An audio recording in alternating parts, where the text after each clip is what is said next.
नमस्कार, मी मानसी श्रीकृष्ण साहू, शाळा विद्या मंदिर कुसबी। आज आपण या ठिकाणी इयत्ता 5वीतील गणित विषयातील अपूर्णांक या घटकातील समच्छेद अपूर्णांकांची वजाबाकी हा घटक अभ्यासणार आहोत। याच्यापूर्वी आपण समच्छेद अपूर्णांकांची बेरीज कशी करायची हा घटक अभ्यासलेला आहे। तर या ठिकाणी मी काही अपूर्णांक घेतलेले आहेत बघा। तर त्या ठिकाणी पहिला अपूर्णांक आहे 4/9, दुसरा आहे 3/9, पुढे 5/9, 6/9, 8/9 आणि 7/9। आता या सगळ्या अपूर्णांकांचं जर निरीक्षण आपण केलं तर आपल्याला लक्षात येते की सगळ्या अपूर्णांकांचा छेद हा 9च आहे, म्हणजे सारखा आहे, आणि म्हणून या अपूर्णांकांना समच्छेद अपूर्णांक म्हणतात।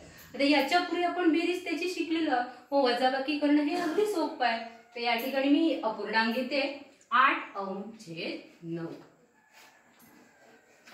आणि दुसरा अपूर्णांक आपण घेऊया 5/9। आता या अपूर्णांकांची आपल्याला वजाबाकी करायची आहे। तर वजाबाकी जर दिलेला अपूर्णांक समच्छेद अपूर्णांक असेल तर त्या ठिकाणी आपण फक्त अंशांचीच वजाबाकी करायची आणि छेद मात्र तोच लिहायचा। या ठिकाणी पहिल्या अपूर्णांकामध्ये अंश किती आहे 8 आणि दुसऱ्या अपूर्णांकाचा अंश किती आहे 5। आता आणि या ठिकाणी छेद मात्र आपण एकदाच लिहायचे।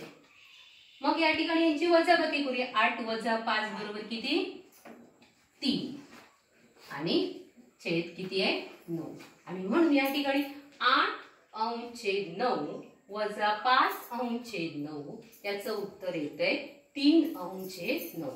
आता बघा या ठिकाणी वजाबाकी करणं किती सोपं आहे। मग अशा प्रकारची तुमच्या पुस्तकामध्ये जी या घटकावर उदाहरणं दिलेली आहेत ती उदाहरणं तुम्ही तुमच्या वहीत सोडवायची। धन्यवाद।